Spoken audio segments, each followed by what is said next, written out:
Вроде 20 не получится. Ну, мы готовы. Добрый день, уважаемые коллеги. С некоторыми из вас мы уже сегодня встречались в рамках вебинара по конкурсу «Лучший детский сад года». Но сейчас наш вебинар посвящен конкурсу «Воспитатель года России» в 2020 году. Здравствуйте, уважаемые коллеги! Согласно приказу Министерства образования, науки и молодежной политики Республики Коми, номер приказа мы видим с вами на экране, конкурс «Воспитатель года России 2020». Обратите внимание, что конкурс теперь носит название такое же, как в России в этом году. Это требование министерства, чтобы мы шли один в один в положение российского конкурса. Поэтому название у нас теперь «Воспитатель года России в 2020 году». Причем год вынесен за кавычки на сайте. Информация размещена на сайте у нас по конкурсу в разделе «Деятельность» для педагогических работников. Опять же, ссылочки все указаны конкретные. Обратите внимание, что по данной ссылке вы попадаете на конкретный конкурс, на конкретные материалы. Республиканский конкурс, конечно же, организует и проводит Министерство образования, науки и молодежной политики Республики Коми, также Институт развития образования Республики Коми и Сыктывкарский государственный университет, педагогический колледж имени Куратова и, конечно же, это управление дошкольного образования муниципальных округов города Сыктывкара конкретно, да. И также мы еще не сказали о наших партнерах. Это Республиканский центр дополнительного образования, который нам организует все мероприятия по открытию и закрытию конкурса. Цель конкурса, она опять же осталась с прошлого года, здесь никаких изменений нет. Главное, чтобы конкурс был направлен на развитие и профессиональное, и личностное, и творчество наших любимых педагогов образовательных организаций Республики Коми. Девиз конкурса не поменялся, он такой же, как и в прошлом году: «Я воспитатель будущего».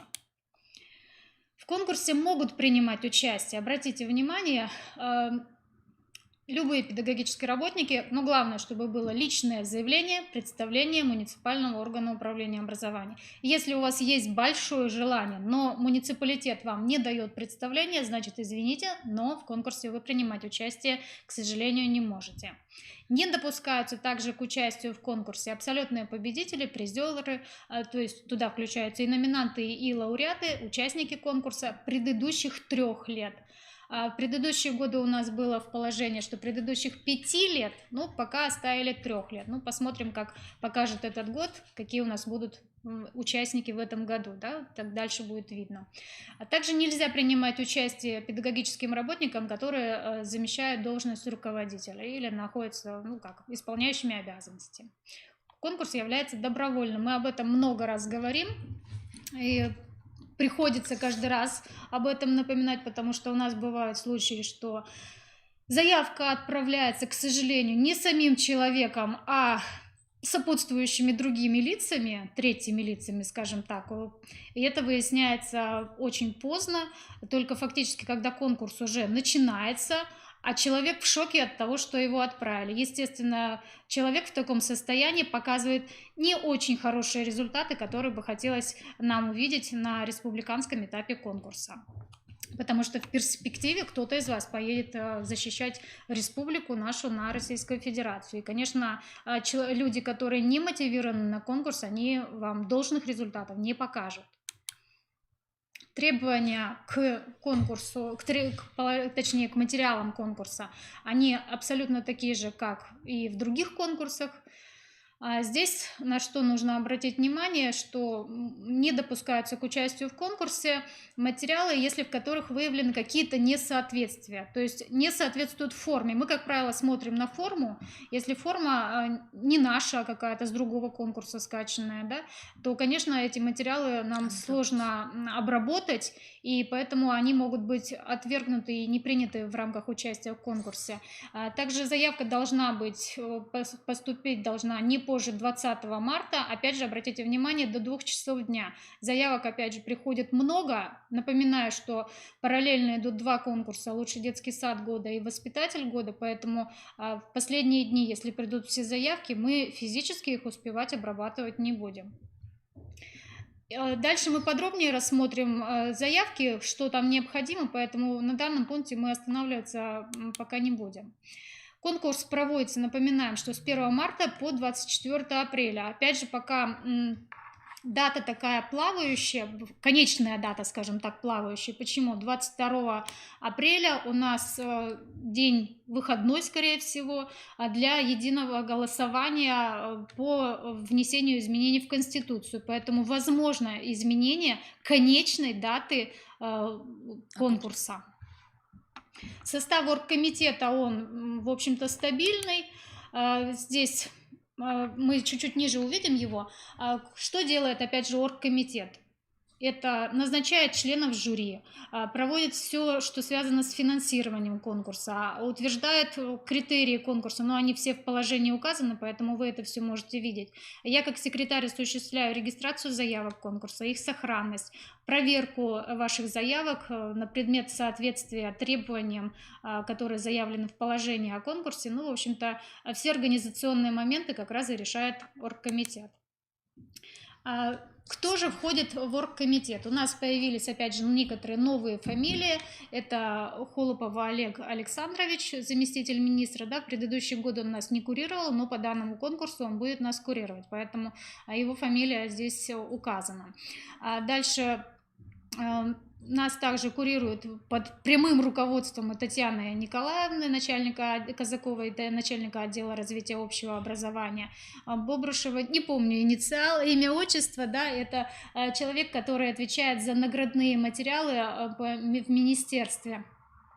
И мы будем, конечно, непосредственно с ней сотрудничать, потому что в последние годы мы вручаем почетные грамоты министерства каждому участнику конкурса. И здесь, конечно, нужны ваши точные данные, поэтому в заявках на это обратите внимание.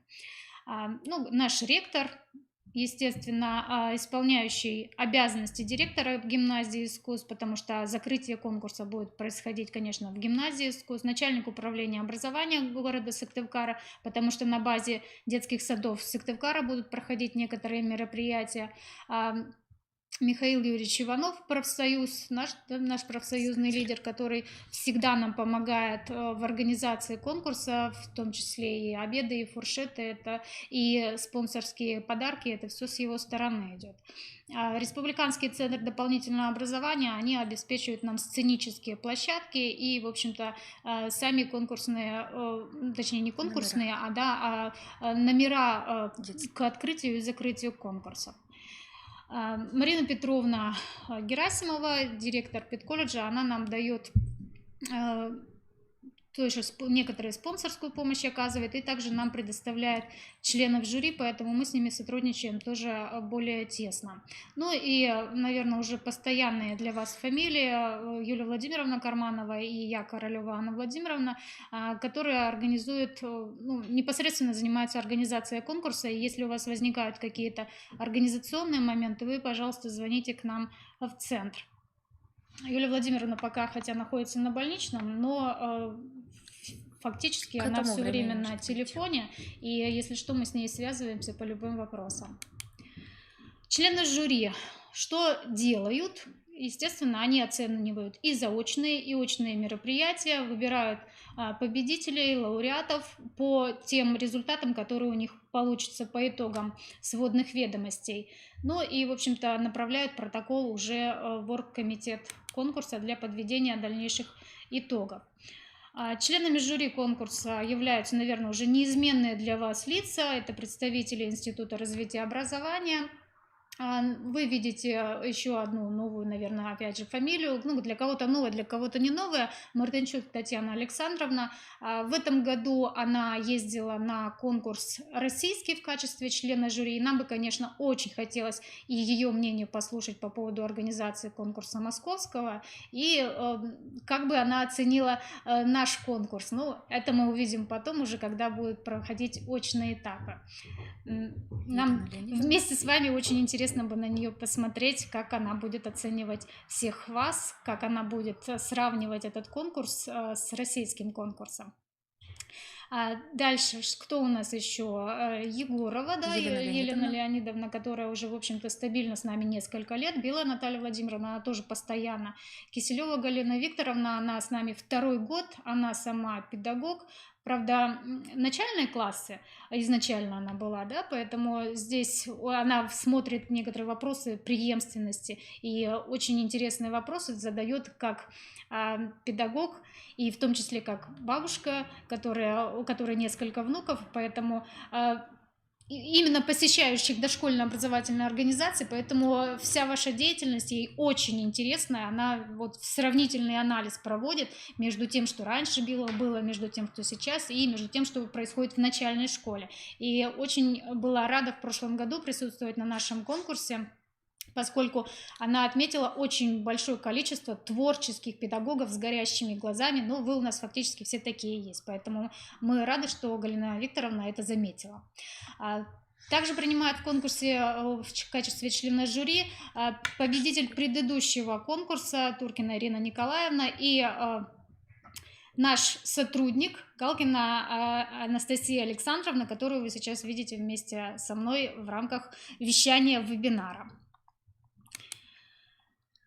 Участники конкурса представляют материалы до 20 марта, об этом я уже говорила, да, электронная почта осталась вся та же самая. Опять же, если вы не увидели пометку «Заявка получена Королева АВ» или «Заявка получена Галкина АВ» или Карманова Юлия Владимировна, да, то значит заявка поступила куда-то не туда, вы ее не туда отправили, следовательно, ваш человек не примет участие в конкурсе. Поэтому обратите внимание на фразу, мы дописываем ее специально в ручном режиме, а не в автоматическом, поэтому это сразу будет видно, что заявка точно пришла к нам.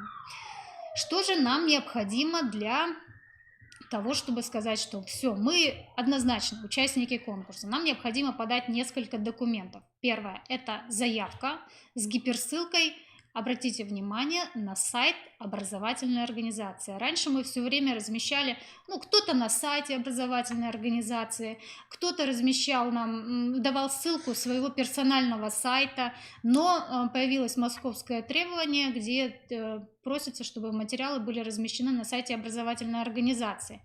Поэтому, если вдруг у вас уже есть собственный сайт или блог, или какая-то страничка, неважно, как вы ее называете, то на сайте образовательной организации, то есть на сайте детского садика, вы создаете вкладку на воспитатель года 2020. В нем вы размещаете фотографию участника, дальше некоторую коротенькую информацию об участнике, какой у вас он супер замечательный. И дальше конкурсные материалы здесь и гиперссылка, которая уводит вас на сайт участника конкурса. То есть это такой обходной момент, который мы в этом году тоже предприняли с Туркиной Ириной Николаевной, когда она участвовала в конкурсе московском.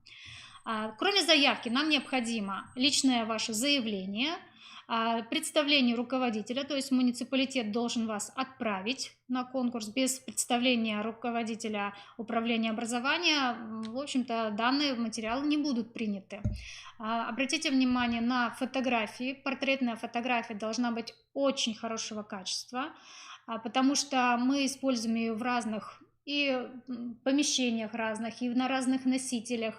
И также мы в гимназии искусств, когда и в Республиканском центре дополнительного образования проводим открытие и закрытие конкурса, ваши фотографии появляются на огромном экране, и если будет фотография сжатая, то вы просто расплыветесь, будете там какими-то точечками, запятыми, не знаю, всем чем угодно, но только не тем участникам, который представляется данные материалы.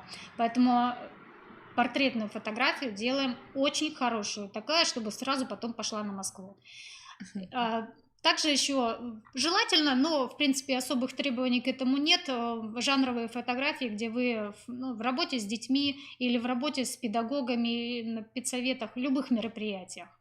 Но это не самое обязательное требование. Анкета, которая называется «Я педагог». Но здесь нужно помнить о том, что основное девиз конкурса был, да, «Я педагог будущего», поэтому в анкете тоже, может быть, как-то с этим будете связывать свои мысли дальнейшие. Но это то, что мы от вас ждем. 1, 2, 3, 4, 5 пунктов обязательных. Поподробнее немножко в заявке, да?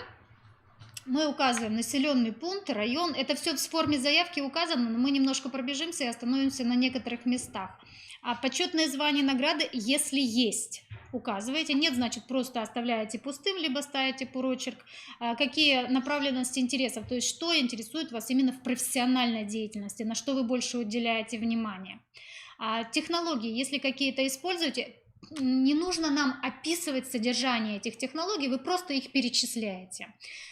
Если вы участвуете где-то в экспертной деятельности, вы тоже это просто перечисляете, подробностей нам указывать не надо. Если членов жюри что-то заинтересует, они вам в подробности потом спросят. Дальше. Педагогический опыт. Опять же, если он у вас где-то транслируется на каком-либо уровне, вы это указываете, выходные данные некоторые, да, ну, такие, наверное, не все публикации, потому что бывает так, что у педагога очень много публикаций, самые основные, самые значимые, ну, лично для вас. То же самое по трансляции опыта. Самые значимые мероприятия в вашей жизни. Все подробно, там с точностью до миллиметра нам указывать не надо. Участие педагога в конкурсах профессиональных, но в очной форме. То есть если вы когда-то раньше участвовали в каких-то очных конкурсах, и есть подтверждающие материалы, вы указываете название конкурса, в каком году вы принимали участие, и если что-то заняли, то, значит, указываете, допустим, победитель, лауреат, номинант или участник. Заочная форма, но здесь тоже самые значимые моменты. Достижения воспитанников тоже только самые значимые и ценные для вас. Работа с родителями, ну, в 2 словах очень много описывать не надо, потому что данная информация нужна для каталога. Каждый из вас представляет абсолютно по-разному информацию, поэтому мы со всех запрашиваем более подробные данные, а на самом деле получается, что информация очень сжатая в каталоге у нас всегда размещается. Потому что никогда не угадаешь, какой педагог чему больше уделяет внимания. Название и год окончания профессионального образования. Здесь указывайте, пожалуйста, все полностью. То есть, если вы закончили колледж, значит, сначала указываем колледж. Если закончили потом институт, значит, указываем потом институт. Если получили 2-й высший, значит, указываем 2-й высший. И все вот по порядку это указываем. Ну, кроме школы, разумеется. Специальность по диплому тоже указывается. Сейчас еще обозначу, да, почему нужно указывать по образованию так настолько подробно, потому что запрашивают сведения из ГУ, запрашивают сведения педколледж, и они, бывает так, что оказывают спонсорскую помощь и награждают своих бывших выпускников. Поэтому обращаем на это внимание ваше дополнительно. Профессиональное образование за последние 3 года, ну, если вы где-то повышали квалификацию, да, различные программы, модули, ну, тоже очень кратенько, последние 3 года имеется в виду. Какие-то маленькие вебинары указывать не надо. Очень маленькие семинары, там, 2-часовые, тоже их указывать не надо. Участие в общественных организациях. Ну, если где-то участвуете, значит указывайте, если нет, значит нет.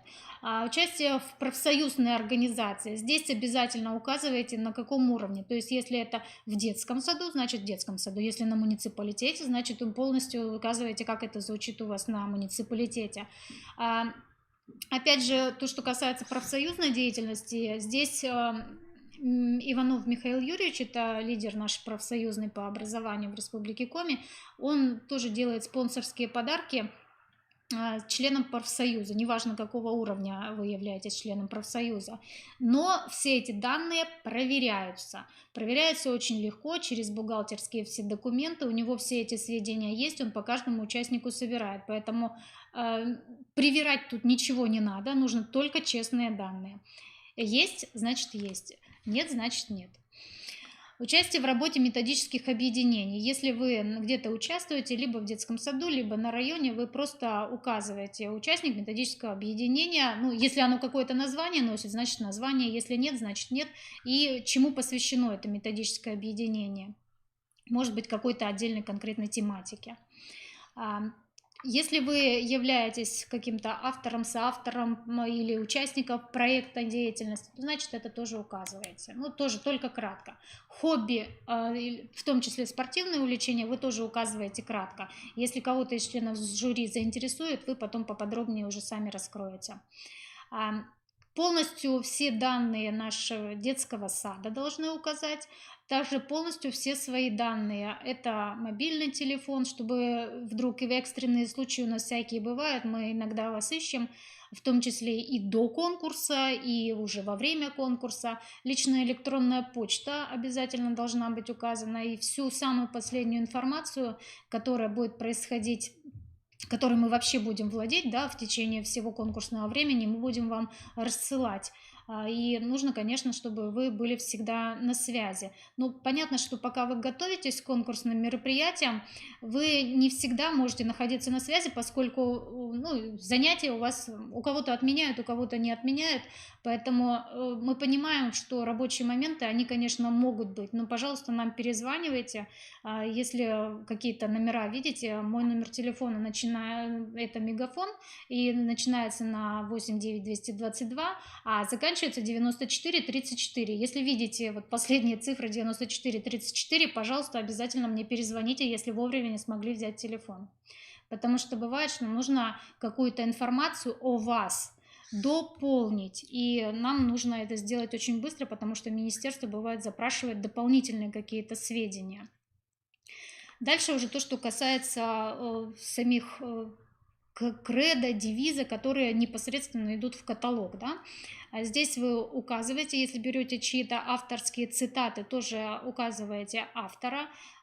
Внимательно посмотрите фамилию автора, проверьте ее в разных источниках, потому что если вдруг вы где-то ошибаетесь, то это как-то вопрос возникает о профессионализме сразу. Личностные ценности, которые наиболее близки к вам. То есть, если у членов жюри тоже возникнет какой-то вопрос, и они попросят вас сказать, а вот в чем это проявляется, вы сразу сходу могли сказать.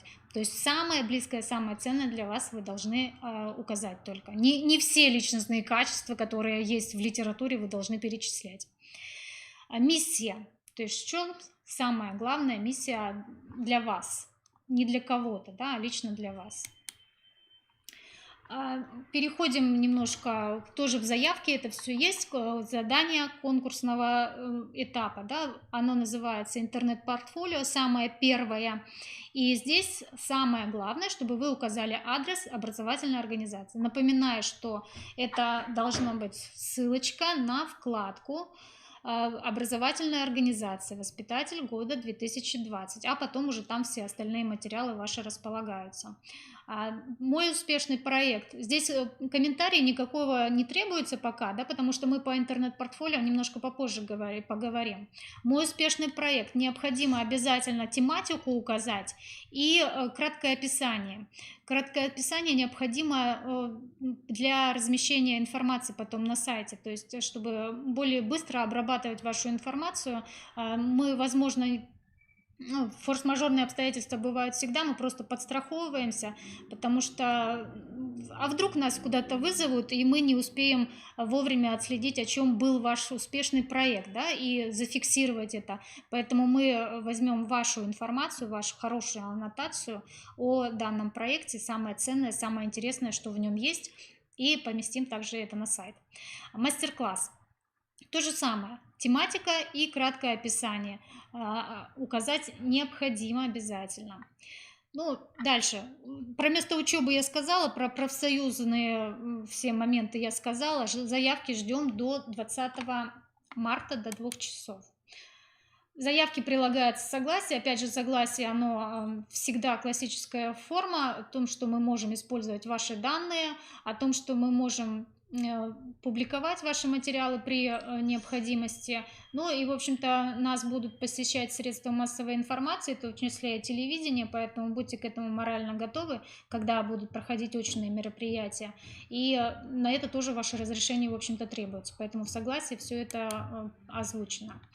Про фотографии я вам сказала, портретной особые жесткие требования. Что еще необходимо дополнительно? У нас возникали такие казусные случаи, что должность одна по факту, да, в трудовой книжке, а человек потом указывает, что он работает по нескольким должностям. И министерство, конечно, такой вариант не пропускает, поэтому сейчас просят, чтобы мы с вас еще дополнительно запрашивали странички с трудовой книжки, то есть где ваша фамилия, имя, отчество, кем вы были приняты и кем в настоящее время работаете. То есть чтобы должность вот конкретная на данный момент она была озвучена. Давайте договоримся с вами так же, как по лучшему детскому саду, что заявки официально мы ждем до 20 марта до 2 часов с конкретной ссылкой, да, на сайт детского сада, точнее на вкладку именно «Воспитатель года» на сайте детского сада.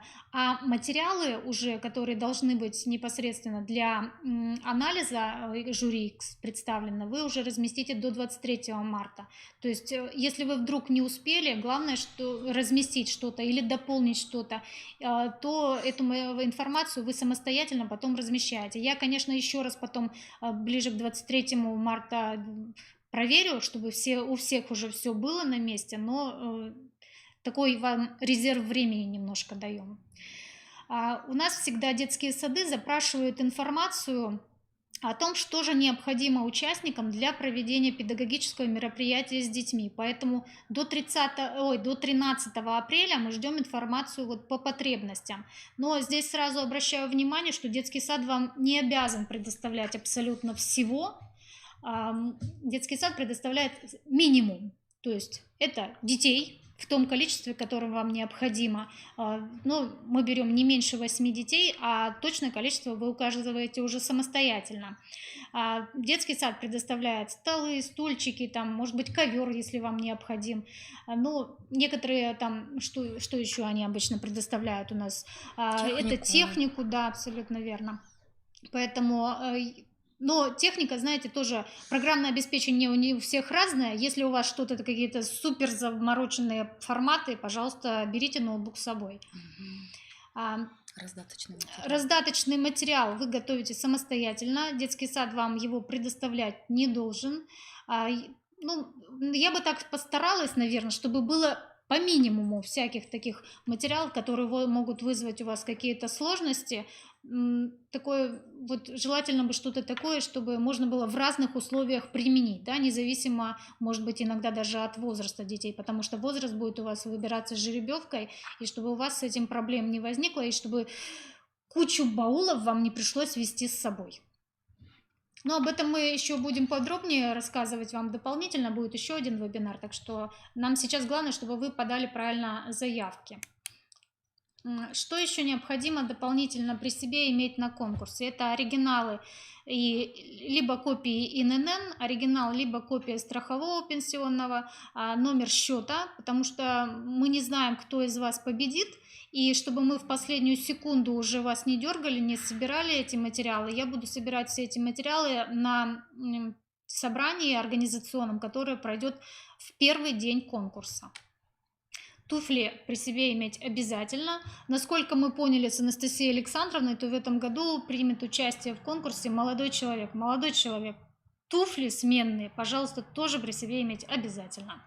Медицинский полис на всякий случай, потому что форс-мажоры бывают всегда.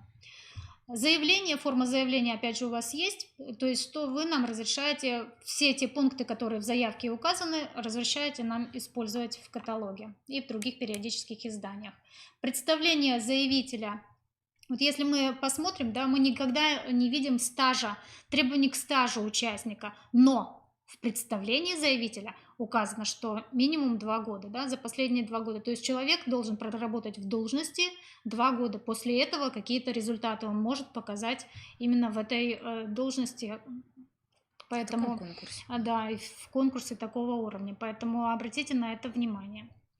Бывает, конечно, там, что педагог до этого работал в какой-то другой должности в этом же детском саду, да, и иногда бывает, 1,5 года. Вот в прошлом году у нас такое было, и мы, посоветовавшись с министерством, все-таки было принято решение на оргкомитете, что такой участник у нас принял участие в конкурсе, поэтому, Мы так 2 года говорим условно, да, потому что не всегда на это обращает внимание министерство, но тем не менее. Какой-то стаж уже должен быть, маломальский хотя бы. Самое интересное, самое значимое о вас представитель управления образования должен предоставить в этом конкурсе, ну и указать, кем вы являлись в муниципальном этапе конкурса. То есть либо победителем, либо лауреатом, либо номинантом, либо просто участником, но вас по каким-то боевым заслугам решили выдвинуть. Анкета «Я педагог», все вопросы прописаны, они точно такие же, как в прошлом году. Самые интересные моменты вы, пожалуйста, раскрывайте. И, опять же, ориентируйтесь на то, что девиз конкурса «Я педагог будущего». Сроки подачи все у вас указаны, да? То есть 23 марта я заканчиваю регистрацию всех документов. И 24 марта у нас состоится первый оргкомитет по конкурсу в Министерстве образования. Он пройдет в 3 часа дня, на котором будут уже утверждаться списки всех участников конкурса. И будут уже обговорены некоторые моменты по дальнейшему ведению конкурса. А их у нас возникает очень много, таких казусных моментов.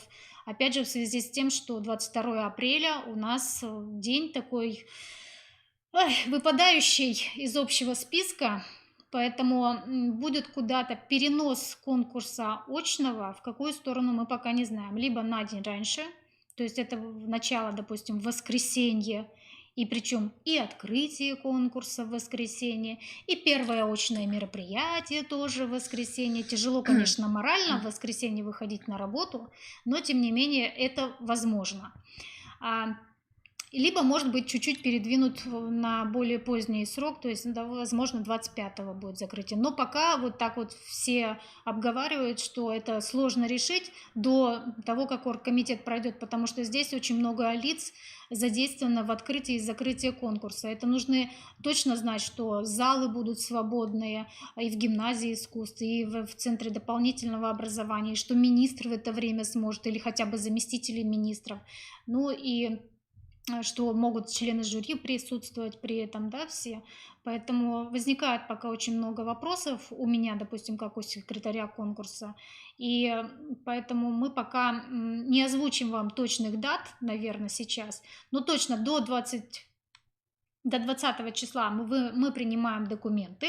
24 марта точно уже будет известен список всех участников. Он будет утверждаться, опять же, на оргкомитете конкурса.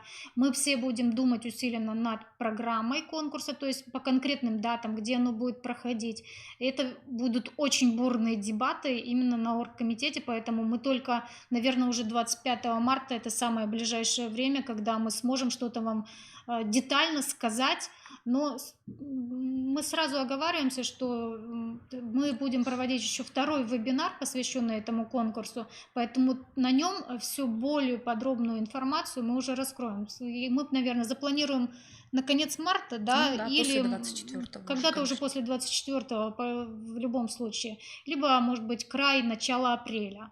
Но, естественно, мы понимаем, что чем быстрее мы вам об этом скажем, тем быстрее вы начнете готовить и свои документы, потому что все там и приказы, и какие-то, может быть, дополнительные изменения у вас еще в свои графики будут вноситься, и предупредить людей других надо. Ну, в общем, очень много, конечно, да, мы постараемся максимально в короткие сроки вас об этом уведомить.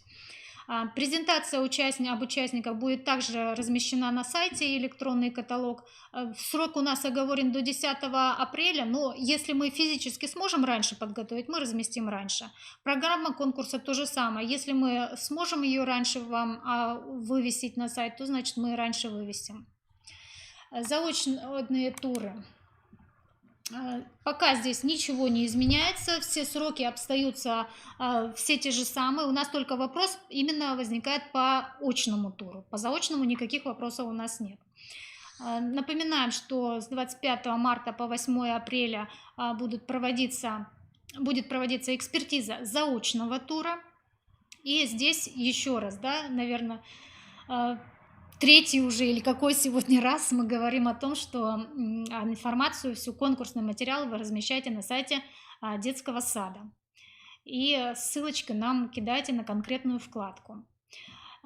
Данная ссылка должна открываться с любого носителя, поэтому проверяйте. Мы, конечно, еще раз сами перепроверим, и если вдруг какие-то сложности возникнут, мы будем вас обзванивать дополнительно, но сами перестраховывайтесь, проверяйте на одном компьютере, на другом компьютере, дома, у знакомых, везде, где угодно. Чтобы была активная, да. Да, чтобы ссылочка была активна. Конкурсные материалы, значит, интернет-портфолио.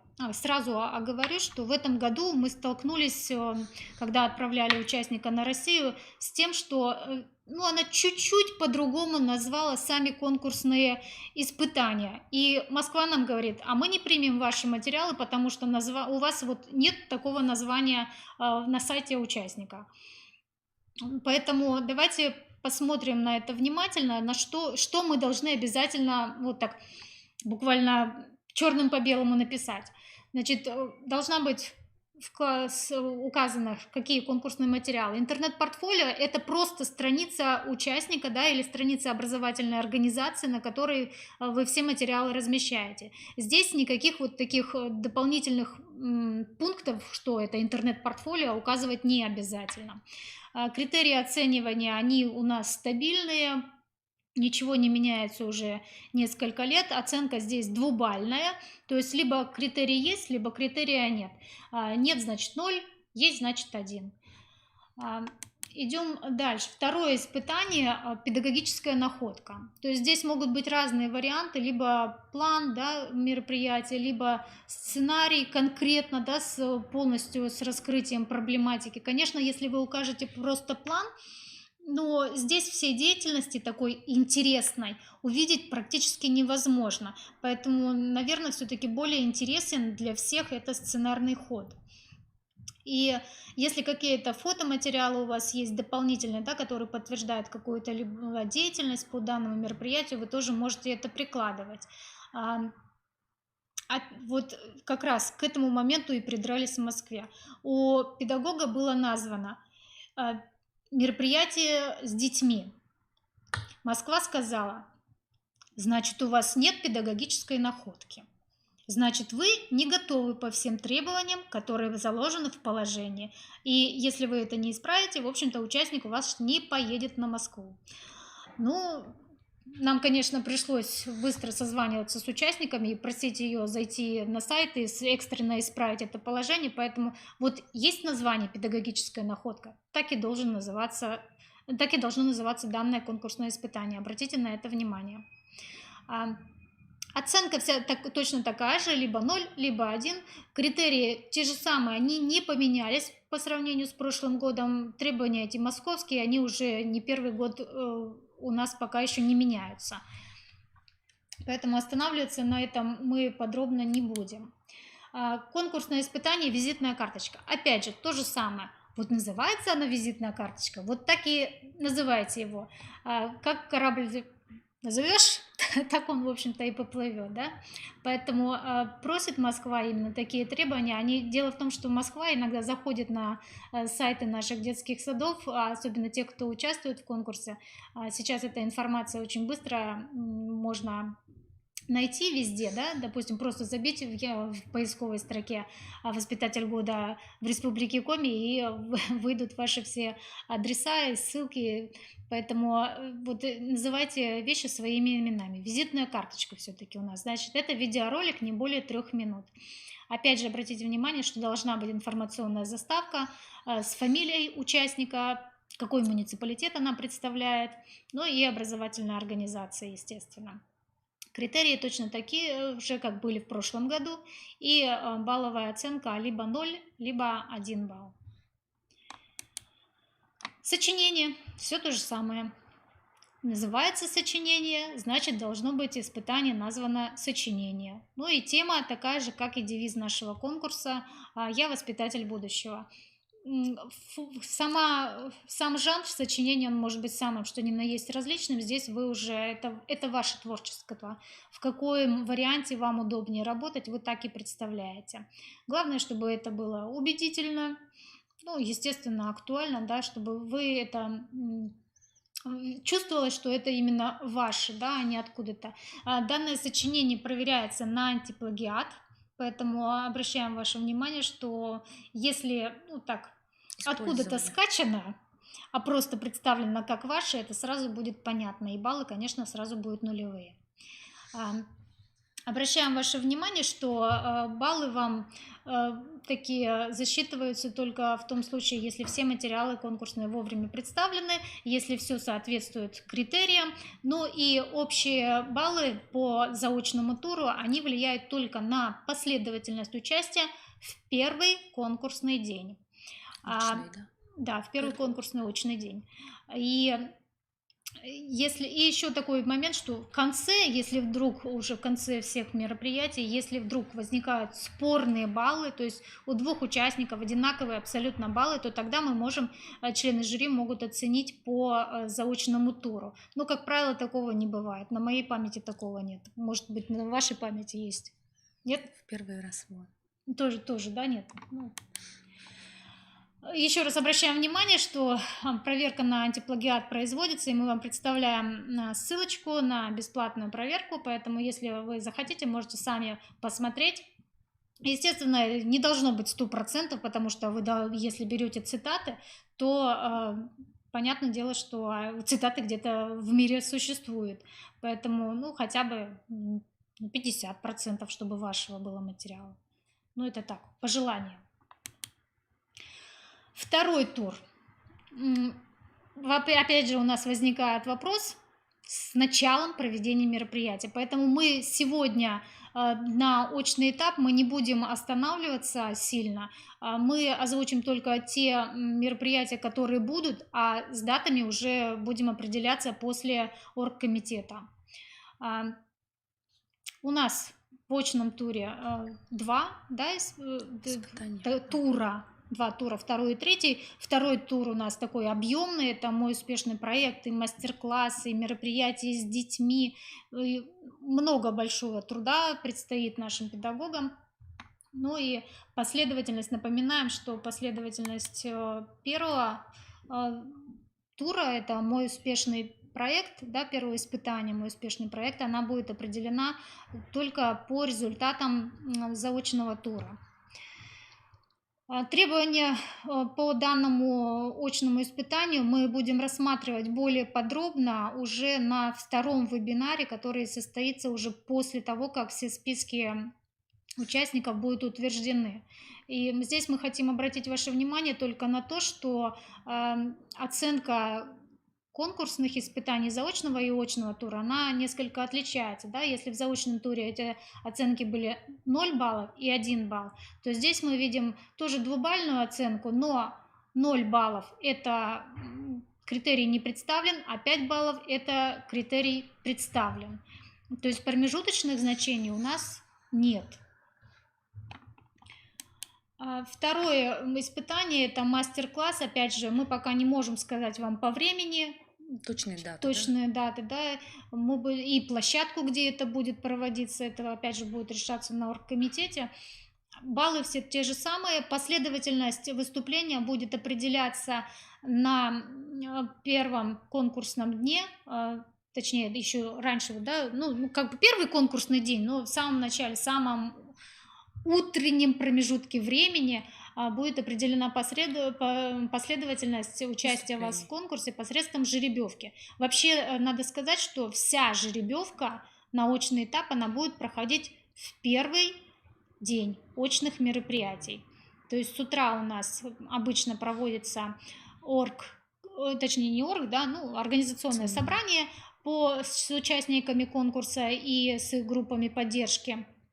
Потом мы на этом же оргсобрании проводим жеребьевку, а потом обычно у вас идет репетиция к открытию конкурса, то есть где вы должны встать, что вы должны сказать, если должны сказать, да, или наоборот ничего не должны сказать. Потом проводится уже само, в общем-то, открытие торжественное.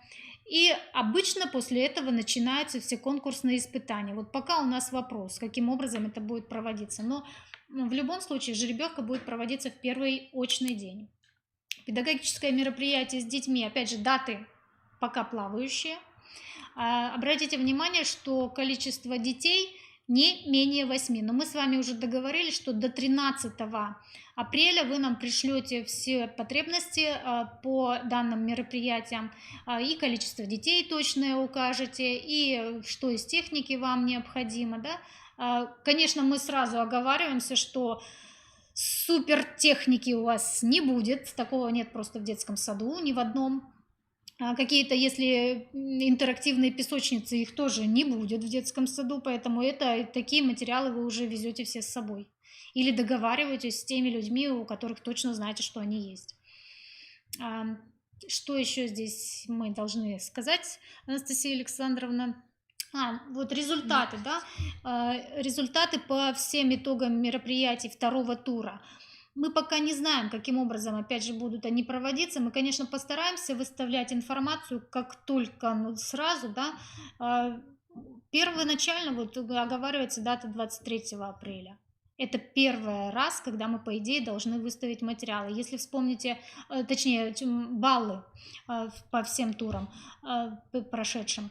Но обычно мы выставляем за каждый день, да, то есть мастер-класс, педагогический проект прошел, мы выставили баллы. Мастер-класс прошел, мы обычно выставляем баллы. Потом полностью 2 дня проходят педагогические мероприятия с детьми, мы выставляем баллы. Как будет в этом году, опять же, в связи с накладками, мы пока сказать не можем. Но ориентировочная дата – это 23 апреля. Профессиональный диалог. Опять же, дату мы вам пока не скажем, когда это проводится. Темы определяться будут на первом очном дне. И здесь, наверное, мы немножко пробежимся вперед.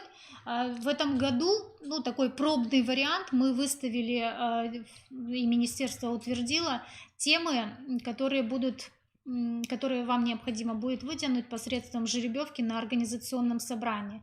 То есть такие, наверное, самые ходовые, самые актуальные темы, которые сейчас встречаются в дошкольном образовании. То есть, в принципе, вы всю тематику знаете. Поэтому, когда будет проводиться само испытание, да, наверное, уже не настолько будет важно, значимо. Главное, чтобы вы хотя бы о чем-то знали в каждой из тем. И суть. Да, суть каждой из темы. И поэтому, если уж что-то вам выпадет, вы уже в обморок не упадете. И, по крайней мере, такого «а можно мне перетянуть билет?» тоже не будет. По крайней мере, мы на это надеемся. То, что касается завершения конкурса, да, пока, конечно, оговорены даты 24 апреля, но, опять же, мы пока с вами точной даты не знаем. Поэтому мы пока это пробегаем. Победителем конкурса является участник наибольшее количество баллов, которое набирает. Лауреатами будут 2 последующих участника. Ну и опять же обращаем внимание на тот момент, что когда выбираются победители номинаций, то здесь ничего не зависит от рейтинга. Здесь все идет посредством голосования членов жюри. То есть неважно, сколько участников у нас конкурса есть, первая тройка сразу отделяется, и по всем остальным жюри уже просто голосует по каждой кандидатуре. Поэтому здесь возможны сюрпризы. А в связи с этими сюрпризами бороться за номинации надо до последнего тура включительно. То, что касается призов от министерства, в том числе, да, какие-то формы будут, какие вот в прошлом году были нагрудные знаки. В этом году мы пока не знаем, это тоже будет решаться на оргкомитете, поэтому самую последнюю информацию мы вам скажем уже на следующем вебинаре. Ну и победитель конкурса, естественно, он должен отправиться на Российскую Федерацию. Вот и вопрос сразу возникает, морально-то сами на это готовы или нет? В очень исключительных случаях может поехать лауреат 2-й степени. А вот 3-му, к сожалению, согласно положению, вот этого лишили такого важного мероприятия, да, но тем не менее. Либо 1-е место, либо 2-е, они должны поехать на республику, и вы должны сами... Россию. Ой, да, прошу прощения, на Российскую Федерацию, поэтому вы морально должны быть на это готовы. Не знаю, это нужно большую силу воли проявить, да, и в рамках конкурсных мероприятий и потом представлять целую республику. Это огромная честь, но и огромная ответственность. То же самое, что было в предыдущем конкурсе, члены жюри несут ответственность за неразглашение информации и, в общем-то, авторские права обязаны соблюдать. По данному конкурсу отчитываться участникам не надо, да, по сравнению с предыдущими, отчитываются только образовательные организации, а поскольку здесь конкурс для физических лиц, то физические лица, то есть каждый конкретный воспитатель или, допустим, руководитель, да, точнее не руководитель, а инструктора по физической культуре или музыкальные руководители, педагоги, психологи, дефектологи, они вот как физические лица не обязаны отчитываться за использование данных средств. Победитель конкурса получает сумму в размере 50 тысяч за вычетом налога, лауреаты 20 тысяч, лауреат второй степени, да, 20 тысяч, лауреат третьей степени 15 тысяч, ну и номинанты все получают одинаково по 10 тысяч рублей. Напоминаем всем, что, опять же, да, могут быть сдвинуты сроки проведения очных туров конкурса. До заочного тура и включая заочный тур ничего для вас не меняется. Поэтому вы размещаете, опять же, напоминаю уже, да, подвожу такой итог. До 20 марта мы ждем всю информацию, все заявки, согласие, представления, фотографии, копии трудовой книжки до 20 марта, до 2 часов дня. До 23 марта вы размещаете все свои материалы уже окончательно на сайте. Дальше до 13 апреля мы ждем от вас ваших пожеланий для детских садов, какие условия вам необходимы для проведения педагогического мероприятия с детьми. Ну и будем вместе с вами ждать все-таки решения оргкомитета, что же там нам скажут. И как только так сразу мы будем иметь ваши данные, да, то есть это электронные адреса детского сада, которые отправляют участника, это электронные адреса самого участника. Ну и также мы будем делать дополнительно рассылку на муниципалитеты, чтобы ваши руководители тоже знали, что изменены сроки проведения конкурса. Все сроки будут оформлены официально приказами, поэтому здесь никаких разногласий вот в каких-то документах уже потом быть не должно. Ну и, в общем-то, ждем уточнений вместе с вами. Наши координаты остались все те же самыми. Ну и, наверное, уже